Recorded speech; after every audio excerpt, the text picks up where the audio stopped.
just talk a little bit about how the deal sort of came together, and did you think it was something that was gonna be, I don't know, easy in any way, or did you have any reservations about whether you guys could come to the terms that would satisfy both sides? You know, I don't know if I had any real expectation for what that was going to look like when we first started to engage. It's been something that Andrew Berry and I have been working through for the better part of 2 weeks. You know, got to give him a shout out because you know, he made it a seamless process. You know, certainly kept open lines of communication for that duration, and you know, as I think back to where we initially started with it and where we ended, it certainly included some back and forth, but along the way there was a pretty good pulse for what the end was going to look like, and really what executing that once they were on the clock would sort of shape out to be, and the fact that it came to life as seamlessly as it did once the bell rung is something that was fulfilling. And being able to sit here tonight with Travis Hunter as a Jacksonville Jaguar is a vision that Liam, myself, Tony, and the rest of our coaching staff and scouting staff certainly have a collective vision for, and are really interested in getting him here, getting him to the city, letting our fan base begin to feel him, and ultimately his teammates begin to get to work with him. Certainly want to take a moment because I know both Liam and I, our wives had a chance to spend some time with the fan base tonight at Lemon Bar, and they certainly felt like they were at home. Certainly enjoyed that turnout. Gave us a shout to make sure that we made mention of it, because certainly this is an exciting moment in time for the Jacksonville Jaguars, and we look forward to what's to come, and certainly appreciate the first question. What is your vision? Travis gave a very generic answer about how he would be utilized here. You know, basically saying, you know, whatever the coaches think and what have you. What is your vision for him? Do you see him more as someone who would spend more time on the offensive side of the ball as a support for Trevor that you and both James have sort of proposed in the past, or do you see him, or you see it as kind of a we'll see type situation? Oh, it's a little bit more than a we'll see, but we do have to be fluid throughout, right? We'll have a plan right now of you know, primarily on offense with learning the defensive system and practicing on the defensive side of the ball as well throughout this offseason program. And then as we continue to grow, we have to be fluid throughout this whole process. We've had multiple conversations at length with athletic training, equipment, sports science, coaching, equipment, everybody involved about this process and what it's going to look like moving forward. So we have a plan in place, and that's really where we'll start. For both of you guys, Travis, that made it so valuable for you guys to move up. You gave up a first round pick next year, second round pick, just all those picks. What stands out about Travis to make him that valuable? You know, I think there's a lot of layers to that. I'll try and touch on a few things, right? First and foremost, we mentioned the idea that a trademark of this leadership group, when there's an opportunity to be bold, we're not going to flinch. I think this is a reflection of that. In the same lens, you've heard us mention the idea of adding people who are intangibly rich. And Travis, in fact, as a player, is rare. But as a person, he's also rare. And beyond that, when we say that the idea of inviting people into our ecosystem who, by being nothing more than who they are, elevate the space, is the epitome of what Travis is. And we're not going to ask him to be any more than him, because by doing so, he elevates not only this football team, not only this city, but the sport itself, right? Along the way, right, you can count however many drafts you want to. There are players who have the capacity to alter a game. There are players who have the capacity to alter the trajectory of a team. There are very few players who have the capacity to alter the trajectory of the sport itself. Travis, while he has a lot to still earn, in our eyes, has the potential to do just that. And so it's an exciting step for us to take, and obviously a lot of work to be done, because while Travis's dream is now reality, he's still dreaming in a different way than most do. He prepares in a different way than most do, but now it's time to bring it to life. What stands out to you from a coach's perspective about Travis? First and foremost, the competitor. The ability to play on obviously both sides of the football is just a player in general. The snaps that he takes, the preparation, the accountability, the way that he's in the building at 5 a.m. training his body, is a 4.0 student, and goes out on the field and impacts the game, right? On both sides of the ball, he impacts the game. He's got a great feel for the game itself. When he's on the offensive side of the ball, finding zones in the defense, he's got really good ball skills. He can do something with it after the catch, and then on the defensive side of the ball, he finds it. And that's ultimately what we're trying to do here is continue to find people that can help us get our hands on the ball on the defensive side and go impact the game in that way. You haven't spoken with anybody from the Jaguars since the combine. Can you two recount your one-on-one or personal interactions with him throughout this process? Yeah. That's an interesting one, because we hadn't touched base with him. We had touched base with his agents, his reps, just to get a pulse for what was going to unfold over the course of the first 4 picks, with the idea that we were sitting at 5. But nonetheless, it's very easy to feel that Travis has gravity, and when he walks into a room, the light turns on, and regardless of if the electricity is actually in fact switched up. But that was a moment that definitely resonated with us, and his engagement with our coaching staff, the questions that he was asking as we were walking through some of his film and some of the install specific to the plays that we run, it was really telling of the mind that he has, the curiosity, the interest in growth. There's certainly a vivid visual for why he is where he is based off of that 15-minute interaction. But obviously, like I've articulated in the past, the weight of a singular touch point like that doesn't hold much in our eyes, as opposed to some of the sourced intel over the course of a player's life, whether it's at Colorado for him, at Jackson State, or back to high school and earlier. So certainly feel good about that interaction, feel good about the process, and not sort of tipping the hand as it related to what we were going to do here tonight. But that's probably where we're coming up with your draft plan. Was it, we're gonna go get Travis Hunter, or was it more like, hey, let's call the Browns and see if we can work something out and maybe we can get up there? That's a great question, because I think it could go either way. And really the way in which it settled for us, we had our initial dialogue without that in mind, and just wanted to discuss the players in silos, get the take on how we would utilize each, and really our vision for their utilization.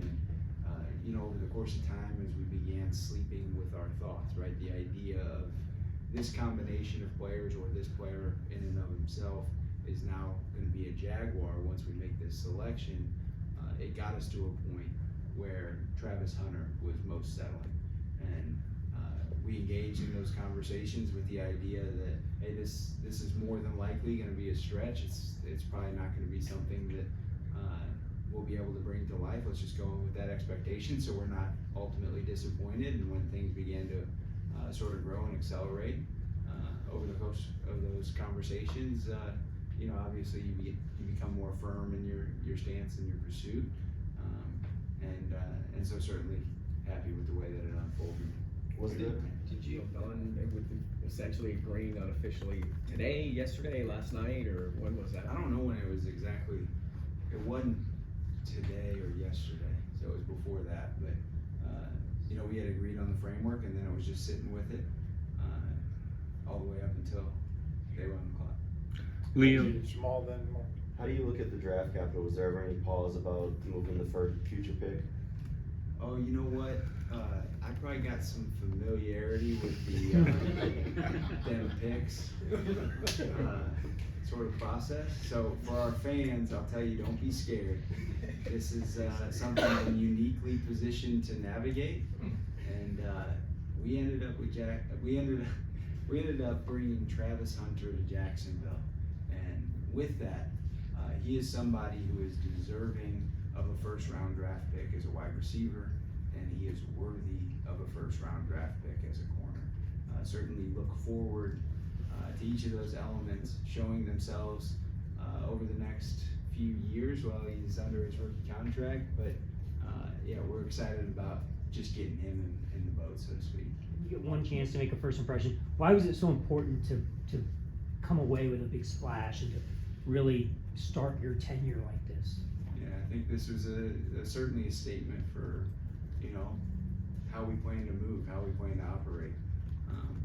I think we did a lot of talking up to this point and wanted to make sure that we showed through action exactly what those words mean. And I think that this is certainly a reflection of a lot of the catchphrases, or so to speak, catchphrases that may have been presumed as much, but this is a real visual representation of what all of that means. Couple more. Liam, adding obviously Travis, already having Brian, adding Diamond for agency, is this the kind of support and firepower you envisioned putting around Trevor when you first got this job? Yeah, a little bit. You're always trying to add competition and playmakers, right? There's so many schemes that you can devise and execute, and ultimately when you have players that can win on their own and do something with the ball on their own, I can't really coach that, and defensive coordinators can't really coach for that. So ultimately you're looking for players, can they win on their own, and can they impact our offense in that way? Yes, he does, and that is what we were looking to do in so many ways. Try to address the ability to block up front in the pro free agency and get some more help there and competition at that positions on the O-line, and try to go get this guy here. Any of your players, perhaps any fun anecdotes you can share? Eric Armstead FaceTimed us right after, and you could not hear, he could not hear us. It was crazy there, but he was like, "Hey man, this is all," I mean, he was great. He said, "Way to make a first impression," and Josh Hines Allen texted me, excited, Trevor as well, and so that's been fun, right? You want to talk about being agile, so I think Eric was originally slotted to do The second round pick. the second round pick, Yeah. and he had hit me up at breakfast the other morning. It was like, "Oh, looking forward to the opportunity heading up this evening, should be a blast." Thinking in the back of my mind, I'm like, should I give him the heads up? But they pivoted and they remained agile there in real time in Green Bay, and the atmosphere there certainly looked great. Justin. James, you mentioned, but I want to ask, where does that confidence come from? Because as multiple people have alluded to, this is your first draft. It's going to be tied to your tenure here. So where do you get that confidence from? Oh, you know what? I think preparation helps with that. I think at the same time, just over the course of your life, you probably experience moments in which you didn't do something out of fear, and you also experience the moments that you sort of take the lead and begin to level and balance the sensations that come with each. And I know every step that I didn't take that related to fear, I regret it, and so that's not something I intend on doing the rest of my life. So I think it's also something that I would, if ever, giving advice to anybody, which I don't say I should do all that often, because each of us should sort of build off of our own experiences or observing those of others, but not being scared is something that goes a long way. Courage goes a long way. I can tell you, with that, right, and with inexperience, that's where fear starts to set in. And the fear of the unknown is something that if you can work past, there's no telling what you can get to. And so I think certainly wanted to reflect that not only in tonight's actions, but in every action that we take in our normal modes of operation. We still have 9 picks on the horizon. And as much as we're excited about what took place here today, we're excited about getting back to work and bringing those players into this ecosystem to continue to level it up by being, again, nothing more than who they are. And I also want to ask about the football that you brought in. I've seen the pictures of you holding it. Or is there a story there? Or? You know what? I don't know. This probably makes sense because Liam probably feels very similar, right? When you grow up in a football family or in a world of sport, life feels a little better when a ball's in your hand. And so I guess you can just say it's some version of a fidget spinner, right? And so Liam and I, it's also like the power of touch. It's our version of touch with each other. Yeah. And toss a ball back and forth, brainstorming. So it's become a version of a bridge, right? It's I don't even know what the game is called, but when you're like in elementary school and you're in a circle and you pass the whatever. Hot potato or? Yeah, hot potatoes. You Yeah. like say something Right, and then yeah. no, it's your turn. You introduce yourself to something interesting. It's a cool little mechanism that brings us together in a way as well. But yeah, so no real deep meaning behind it. It's just a toy.